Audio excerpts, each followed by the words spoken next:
नमस्कार माऊली भक्त हो. जय गजानन गुरु गजानन गण गण गणात बोते, गण गण गणात बोते. तुझ्या भाग्यात काहीतरी चांगले होणार आहे म्हणून ही कथा तुझ्यासमोर आली आहे. हे दत्त महाराज जो कुत्र्याच्या भाकरीची ही कथा ऐकेल त्याच्या जीवनातील सर्व दुःख तुम्ही नष्ट करून त्या मनुष्याची इच्छा पूर्ण करा. कुत्र्याच्या भाकरीची ही कथा ऐकल्याने परमेश्वर तुमच्यावर प्रसन्न होऊन तुम्हाला कधीही धनाची कमी पडू देणार नाही. कुत्र्याच्या भाकरीची ही कथा जे कोणी ऐकतील त्याच्या जीवनातून दारिद्र्य, कर्ज, संकटे, रोग, भीती यांचा नाश होऊन त्यांच्या जीवनात सुख समृद्धी प्राप्त होईल. ही कथा फक्त एकदा ऐकल्याने तुम्हाला मृत्यूनंतर मोक्ष प्राप्त होऊ. तुझ्या भाग्यात सुख समृद्धी होत राहील. ही कथा ऐकल्यानंतर आजारी व्यक्तीला त्याच्या सर्व रोगापासून मुक्ती भेटते. त्यामुळे ही पौराणिक कथा सुरुवातीपासून शेवटपर्यंत ऐका ही विनंती. भगवंताचा आशीर्वाद प्राप्त करण्यासाठी कमेंट्स बॉक्समध्ये जय गजानन श्री गुरुदेव दत्त टाईप करा आणि हा व्हिडिओ जो भक्त दुःखी चिंताग्रस्त आहेत त्याला शेअर करा. देव तुम्हाला कशाचीही कमी पडू देणार नाही. मित्रांनो, आजची कहाणी आपल्याला आपल्याबद्दल विचार करण्यास प्रवृत्त करेल. बऱ्याचदा आपण बऱ्याच प्रसंगी आपल्याला राग आल्यावर इतरांना कुत्र्याची उदाहरणे देतो. जर आपण कुणाला शिव्या देत असू तर आपल्या जिभेवर कुत्रा असे नाव येते. आपण कुणालाही रागात काहीही बोलताना कित्येक वेळा आपल्या मुखातून कुत्र्याचे नाव येते. भक्तांनो, खरंच कुत्रा इतका खालच्या दर्जाचा प्राणी आहे का?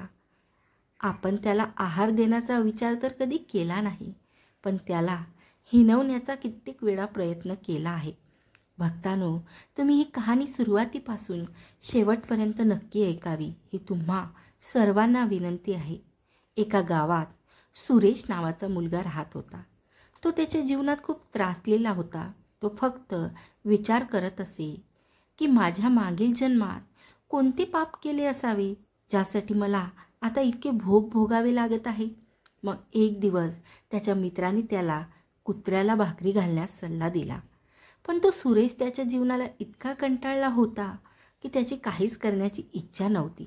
एके दिवशी त्याला समजले की गावापासून काही अंतरावर एक महात्मा राहतात जे सर्वांच्या समस्या ऐकतात आणि त्यांच्या शंकाचे निरासरण करतात. दुसऱ्या दिवशी सुरेश महात्माजींना भेटायला निघाला. तिथे पोचल्यावर सुरेशने पाहिले की महात्मा आपल्या आश्रमात काही लोकांना उपदेश करत आहेत. तेव्हा सुरेशने महात्माजींना नमस्कार केला आणि म्हणाले, गुरुदेव, माझ्या मनात एक प्रश्न आहे. महात्मा म्हणाले, बाळा, न घाबरता तुझ्या मनातील प्रश्न विचार. तेव्हा सुरेश म्हणाला, गुरुदेव, मला माझ्या एका मित्राने कुत्र्याला भाकरी घालण्याचा सल्ला दिला आहे. कुत्र्याला भाकरी घालण्याने आपले दुःख नष्ट होऊ शकते का? मला हे जाणून घ्यायचे आहे की काही कुत्र्यांना भाकरीचा तुकडा खायला दिल्याने काही परिणाम होतो का?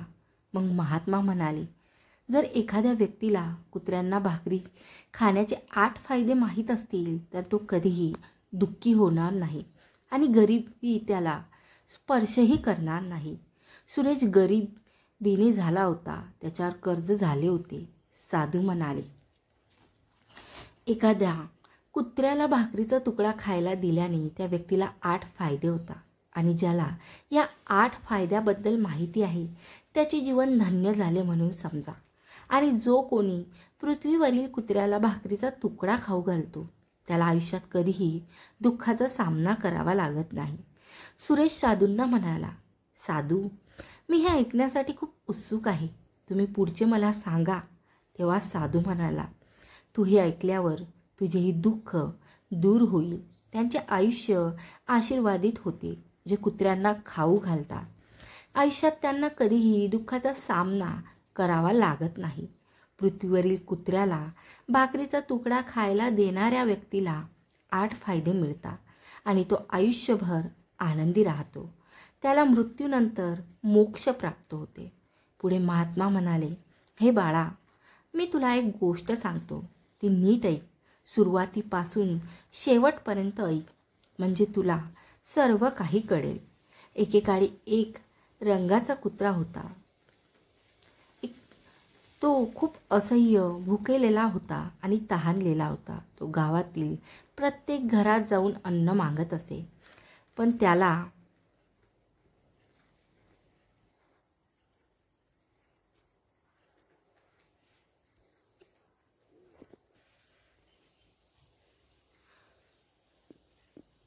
तो कुत्रा तहानलेला होता. तो गावातील प्रत्येक घरात जाऊन अन्न मागत असे, पण त्याला कोणीही भाकरीचा तुकडा दिला नाही.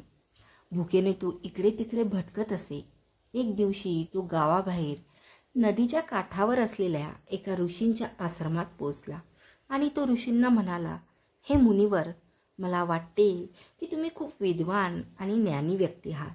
म्हणूनच मी तुमच्याकडे भुकेने आणि तहानलेल्या घशाने आलो आहे. कृपया मला भाकरीचा तुकडा द्या आणि माझी भूक मी भागवू शकेल असे काहीतरी खायला द्या. तेव्हा मोठ्या प्रेमाने ते भिक्षू त्या कुत्र्याला पाणी आणि थोडंफार खायला देतात आणि त्याला शांत करतात. मग प्रेमाने विचारतात, हे श्वान, तुला गावात कोणीही भाकरी दिली नाही जी खाऊन तुझी भूक भागू शकतोस? गावात कोणीही तुम्हाला भाकरीचा तुकडा दिला नाही जे खाऊन तू शांत होशील? तेव्हा तो कुत्रा म्हणू लागला, मुनिवर, मी तुम्हाला काय सांगू? तुम्ही माझ्या बोलण्यावर विश्वासही ठेवणार नाही. तेव्हा तो भिक्षू म्हणाला, मला सांग, मी तुझ्या शब्दावर नक्कीच विश्वास ठेवेन. तू मला दुःखी वाटत आहेस. मग तो कुत्रा म्हणतो, ठीक आहे, मी तुला माझा भूतकाळ सांगतो. आणि कुत्रा सर्व घटना साधूला सांगू लागतो. हे मुनिवर, या जगातील लोकांनी आमच्यावर दया दाखवली असे मला वाटते. आमच्याकडे राहायला घर नाही, निवारा नाही. आम्हाला कसे काय कमवायचे हे माहीत नाही. आम्हाला कपडे घालायचे ज्ञान देखील नाही. म्हणून आम्ही हिवाळ्याच्या, उन्हाळ्याच्या आणि पावसाळ्यातही असेच फिरतो. आम्हाला लिहिणं वाचणं येत नाही. आम्हाला आपल्यासारखी शिस्त माहीत नाही. आपल्यासारखे कसे बोलायचे हे आम्हाला ठाऊक नाही. हे आमचे दुर्भाग्य समजा. परंतु आम्हाला आपल्यासारखी भूक देखील लागते. जेव्हा तुम्हाला दुखापत होते आणि मग तुम्हाला ते दुखू लागते, अगदी तसेच आम्हाला कोणी मारल्यावर आम्हाला खूप दुखते. आम्हाला देखील तुमच्यासारख्या वेदना होतात. आम्हाला तुमच्यासारखी रडायला देखील होते. बस फक्त या 3 कामामध्ये आम्ही तुमच्यामध्ये जुळून येतो. म्हणून आमच्यावर दया दाखवा.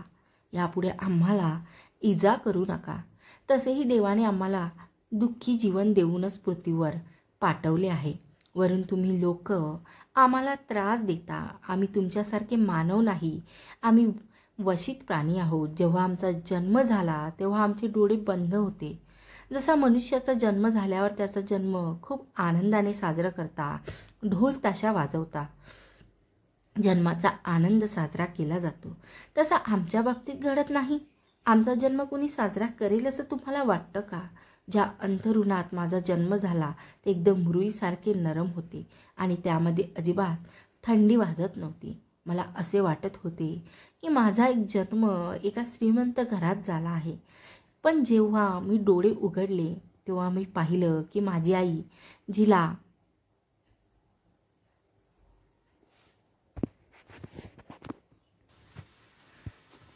तुम्ही कुत्री म्हणून हाक मारता, ती तिच्या 5 मुलांना घेऊन रस्त्यावरील ढिगाऱ्यात पडत होती. आम्ही 5 भाऊ होतो. बाकीचे 4 भाऊ लाल रंगाची आणि तपकिरी होते. मी एकटाच काळ्या रंगाचा होतो. मी सगळ्यात लहान आणि कमकुवत होतो. आमची आई आमच्याकडे खूप कमी वेळ यायची, कारण तिलाही तिच्या जेवणाची सोय करायची असायची. आणि जर तिनेच काही खाल्लं नाही तर तिने आमच्या जेवणाची सोय कशी केली असती? जेव्हा ती बाहेर जाऊन काहीतरी खाऊन यायची तेव्हाच आम्हाला तिचे दूध मिळायचे. त्या एका आईवर आम्ही 5 मुलं अवलंबून होतो. आमची आई इकडे तिकडे सर्वत्र आम्हाला दूध पाजण्यासाठी, स्वतःला जेवण मिळवण्यासाठी सर्वत्र फिरत असे. कधी कधी जेवण भेटायचे तर कधी कधी काहीही मिळत नसे. पण आमच्या आईने आमच्या 5ही जणांना कधीही काहीही कमी पडू दिलं नाही. लोकांचा मार खाऊन तिने आम्हाला खायला आणून दिलं आणि 5 भावांची खूप काळजी घेत होती. शेवटी आई ही आईच असते. आमची आई रात्रभर गावात जाऊन पहारा देत असे. एखाद्या अनोळखी माणसाला वाईट हेतूने गावात याची हिंमत अजिबात होत नसायची. आमच्या आईच्या भीतीने इतर गावातील कुत्रेही गावात येत नव्हते. खेड्यातील शेतकऱ्याच्या शेतात उभं पीक खायला कोणी जनावर आलं तर आमची आई त्याचा पाठलाग करून आरडाओरडा करून त्याला हाकलून लावायची. त्यामुळे गावकऱ्यांनाही खूप फायदा व्हायचा. गावातील मनुष्यासाठी इतकं करूनही गावातील मनुष्य आमच्या आईला खायला देत नसायचे. कधी चुकून आई त्यांच्या दारात गेली तर तिला हाकलून मारून लावायचे. कधी कधी आईने भुकेसाठी कुणाच्या घरातील जाऊन चुकून खाल्लं तर तिला काट्यांनी बांबूंनी मारलं जायचं. बिचारी मग माझी आई त्या दिवशी पोटाच्या आगीने रडत रडत बसायची. पुढे तो कुत्रा साधूंना म्हणाला, हे मुनिवर, आम्हालाही तुमच्यासारखीच भूक लागत असायची. वरून आमच्या आईला आमच्या 5 भावांची देखील काळजी लागलेली असायची. शेवटी ती आई होती आणि भूक तिला शांतपणे बसू देत नव्हती. गावकऱ्यांनीही आमच्या आईची दया येत नव्हती. उलट गावकरी त्यांच्या दारात जेवण मागायला गेल्यावर आमच्या आईला दगड फेकून मारायचे.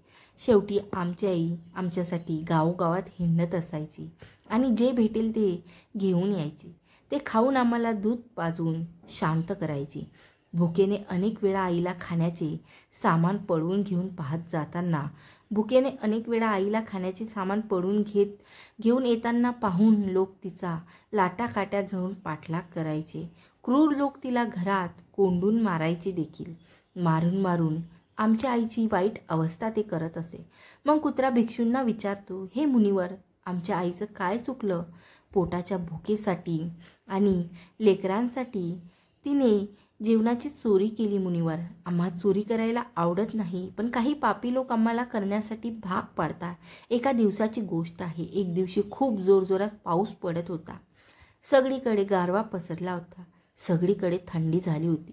भयंकर थंडी वाजत होती आणि त्या थंडीमध्ये माझे 3 भाऊ मरण पावले. आणि त्या दिवशी आमची आई खूप रडली. पण कोणत्याही मनुष्याला तिचा त्रास समजलाच नाही. समजणार तरी कसे? ती मेलेली मुले मनुष्याची थोडी होती. मग कुत्रा म्हणतो, आता आम्ही फक्त 2 भाऊ होतो. आमच्या आईने आमच्या दोघांची चांगली काळजी घेतली. त्यानंतर एक दिवस गावात एका शेठच्या घरी एक समारंभ चालू होता आणि तिथे बऱ्याच प्रकारची मिठाई बनवली जात होती. त्या शेठजीच्या घराकडे बरेच पाहुणे आले होते. आमची आई काहीतरी भेटेल म्हणून अन्नाच्या शोधात वारंवार तिथे जात होती. परंतु लोक तिला पळवून लावत होते. त्याच्यामध्ये इतकीही दया नव्हती की जनावराला थोडं खायला दिल्यावर त्यांना पुण्य लागेल. हे त्यांना कधी समजणारच नाही. माझ्या आईची कोणत्याही मनुष्याला दया आली नाही. कोणीही माझ्या आईला एक भाकरीही दिली नाही. एक भाकरी देऊन त्यांचे इतकं काय बिघडणार होतं? तरीही माझी आई तिच्या लेकरांसाठी सारखी तिकडे जाऊन त्या खाण्याकडे बघत थांबू लागली. त्या शेठजीच्या अंगणात लोक जेवायला बसू लागले. लोकांना अन्न वाढत सुरुवात झाली. जेव्हा अन्न वाढणार, माणूस काहीतरी आणायला तिकडे गेला, तेव्हा माझी आई तिकडे जाऊन एक भाकरी आणण्याचा प्रयत्न करत होती. माझ्या आईचे तोंड फक्त त्या भाकरीला लागले आणि नेमकं एका दुसऱ्या व्यक्तीने माझ्या आईला ते करताना पाहिलं. ते पाहून त्या माणसाने आरडाओरडा सुरू केला. सर्वजण तिला मारायला धावत येऊ लागले. माझी आई घाबरून पडू लागली. पण समोरून तिला मारण्यासाठी काठी घेऊन लोक येत होते. जेव्हा खूप माणसं माझ्या आईला मारण्यासाठी धावत आली, तेव्हा पंक्तीत बसलेल्या माणसांना ओलांडून माझी आई धावत जाऊन पळ काढू लागली. साधू महाराज, माझी आई मरायला नाही, पण तिथे जमलेल्या सर्व माणसांना घाबरली होती. पंक्तीमध्ये बसलेली सर्व माणसं जेवणावरून उभी राहिली आणि बोलू लागली, आमच्या जेवणाला कुत्रीचा स्पर्श झाला आहे, त्यामुळे आम्ही हे अन्न खाणार नाही. सर्वजण पूर्णपणे विचार गेले आणि एकमेकांशी चर्चा करू लागले. ज्या शेठ जेवण ठेवले त्याला ही गोष्ट समजल्यावर तो जोरजोराने चिंतेने येऊन रडू लागला. आता या प्रकरणाचे काय करावे हा सर्वजण विचार करत होते. काही लोक असेही बोलले की एका कुत्रीच्या स्पर्शाने जेवण कसे काय खराब होऊ शकते? एका जनावराच्या स्पर्शाने कोणतेही जेवण भ्रष्ट होऊ शकत नाही. ज्या कुत्र्याने जेवण फक्त ओलांडले आहे असे काही लोक बोलत होते, पण लोक कुणीही ऐकले नाही. काही लोक असेही बोलत होते की शहरामध्ये माणसं घरात कुत्रा पाळतात, त्या घरातच त्यांना जेवू घालतात, त्यांना झोपवतात देखील. मग या कुत्रीचं तर फक्त जेवण ओलांडलं आहे, तर यात वाईट वाटून घेण्यासारखे काहीही नाही. पण त्यातील काही लोक खूप खराब आणि घाणेरड्या वृत्तीचे होते. आमच्याबद्दल चांगलं बोलणाऱ्या लोकांना त्यांनी खोटे ठरवून बोलू लागले. तुम्ही जे बोलत आहात ते सत्य नाही. या जेवणाचा आपल्या शरीरावर खूप वाईट परिणाम होऊ शकतो. त्यामुळे हे अन्न कुणीही खाऊ नये.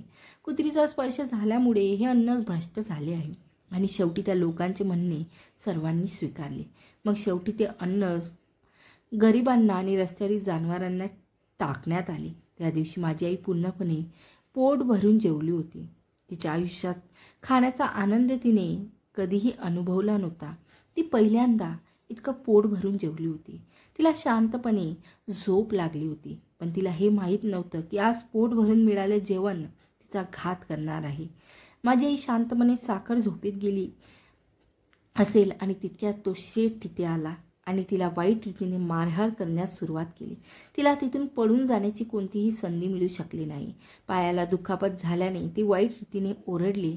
आईचे ओरडणे ऐकून दगडही वितळतो, परंतु त्या निर्दयी शेठला तिच्यावर दया आली नाही. त्याने तिला जोरदार मारहाण केली. गावात आईचे रडणे ऐकायला गेले. मग काही लोक येऊन त्याला समजावू लागले आणि म्हणाले, शेठजी, भुकेने मनुष्याची ही बुद्धी भ्रष्ट होते. मग ही तर जानवर आहे. ती एक प्राणी आहे. चांगल्या आणि वाईटाचे ज्ञान तिला आहे का? आता तिला मारून तुम्हाला काय मिळेल? जे काही नशिबात होते ते होऊन गेले. आता हा विषय इथेच सोडून द्या. लोकांचे स्पष्टीकरण ऐकले. त्यानंतर त्याने आमच्या आईला मारहाण करणे थांबवले. मग एक अतिशय कठीण अवस्थेत आमच्याकडे लंगडत आली. आईने इथून संपूर्ण कथा आमच्या दोन्ही भावांना सांगितली. हे सर्व ऐकून आम्हाला असं वाटलं की कुत्र्याचे जीवन किती भयंकर घाण आहे. एका चोरी केलेल्या भाकरीसाठी इतका मार खावा लागत आहे. असे निरुपयोगी लोक आहेत ज्यांना आपली वेदना समजत नाही. त्यांना माहीत नाही की मुक्या जनावरांचा आत्मा शांत केल्यावर परमेश्वरही प्रसन्न होतो. साधू अजून एका दिवसाची गोष्ट आहे की त्याच्या गावाबाहेर एक ब्राह्मण येऊन थांबलेला. त्याने आपल्या जेवणासाठी एका जागी चूल बनवली आणि त्यावर डाळ बनवायला ठेवली. त्यानंतर पीठ तिथेच मळायला ठेवलं. तो जवळ विहिरीवर पाणी आणायला गेला. कुठून तरी माझी आई भटकत तिकडे पोचली. तिने पिठाला बघितलं आणि विचार करू लागली की या पिठाचा कोणीतरी इथे नाही. असा विचार करून ते पीठ खाऊ लागले. तर ब्राह्मणाने विहीर जवळून पाहिलं की एक कुत्री आपलं पीठ खात आहे. तो दुःखी झाला आणि रडू लागला, कारण तोही 2 दिवसापासून भुकेला होता आणि थकला होता. काही लोकांनी त्याला सांगितलं, अरे ब्राह्मण, या कुत्रीने आज तुझंही पीठ खराब केलं. काल त्या सेठजींचं संपूर्ण जेवण या कुत्रीने खराब केलं होतं. ब्राह्मण दुःखी होऊन बोलू लागला, दादा, मला तरी काय माहीत की ही दृष्ट कुत्री आज माझं पीठ खायला इकडे येणार आहे. ब्राह्मणाने इकडे तिकडे बघता एक काठी घेऊन माझ्या आईला मारायला सुरुवात केली. माझ्या आईने ते पीठ नीट खाल्लं देखील नसेल, पण तिच्या लगेचच काठीचा जोरात मार पडला. कित्येक महिने माझी आई लंगडत चालत होती. तेव्हा त्या दिवशी समजलं की माणूस हा किती क्रूर आहे. आम्ही त्याचे काहीही काम करतो तरीसुद्धा तो आम्हाला समजू शकत नाही. पुढे तो कुत्रा म्हणतो, मुनिवर, आमच्यात काय कमी आहे? स्वार्थी लोक आमच्याशी असे का वागतात? आम्हाला त्रास देतात. जे आम्हाला प्रेमाने खाऊ घालत नाही त्यांच्या आम्ही किती कामाला येतो. त्यांच्या घराची आम्ही देखरेख करतो. अजून बरेच लाभ आहेत जे माणसाला कधीही माहीत पडणार नाही. महात्माजी बोलू लागते. जर त्यांना हे खरं कारण माहीत असतं तर ते कधीही असे वागू शकले नसते. महात्माजी सांगू लागले, जर कुत्र्याला भाकरी खाऊ घालण्याचे फायदे काय आहेत हे मनुष्याला समजले तर मनुष्य रोजच्या रोज कुत्र्याला न चुकता भाकरी खाऊ घालू शकतो. आज मी तुम्हाला सांगतो, कुत्र्याला भाकरी खायला घालण्याचे 8 फायदे कोणते आहेत जे माणसाला माहीत नाही. जेव्हा घरी भाकरी बनवली जाते तेव्हा सगळ्यात पहिली भाकरी गाईची असते आणि सर्वात शेवटची भाकरी कुत्र्याची असते, असे महात्माजींनी सांगितले असते. महात्माजींनी सांगितलं, हेच देवाने विधान बनवलं आहे. पण देवाने बनवलेले नियम विसरून माणूस पुढची आणि शेवटची भाकरी स्वतःच खाते. कुत्र्याला भाकरी खायला दिल्याने क्षणीचा नकारात्मक प्रभाव कमी होतो. जेव्हा क्षणी आपल्यावर वाईट नजर टाकतो तेव्हा प्रत्येक मनुष्य उद्ध्वस्त होतो. जेव्हा एखाद्या व्यक्तीसाठी महादशा सुरू होते तेव्हा केलेले काम आपोआप खराब होऊ लागते आणि व्यक्ती आर्थिक संकटाचा शिकार बनतो. अशा स्थितीत जर एखाद्या व्यक्तीने कुत्र्याला भाकरी खाऊ घातली तर त्याचा शनीचा अशुभ प्रभाव खूप कमी होतो. कुत्र्याला भाकरी खायला देण्याचा आणखीन एक फायदा म्हणजे कुत्र्याला भाकरी खायला दिल्यास नशीब आपल्या बाजूने होते.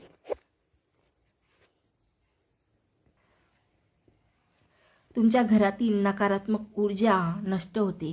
कुत्र्याला भाकरी खायला देण्यास तिसरा फायदा म्हणजे कुत्र्याला भाकरी खायला दिल्याने देवी लक्ष्मी प्रसन्न होते आणि आपल्या घरात कधीही धनाची कमतरता भासत नाही. कुत्र्याला भाकरी खाऊ घालण्याचा चौथा फायदा, कुत्र्याला भाकरी खाऊ घालाय दिल्याने तुमचे कर्ज कमी होते.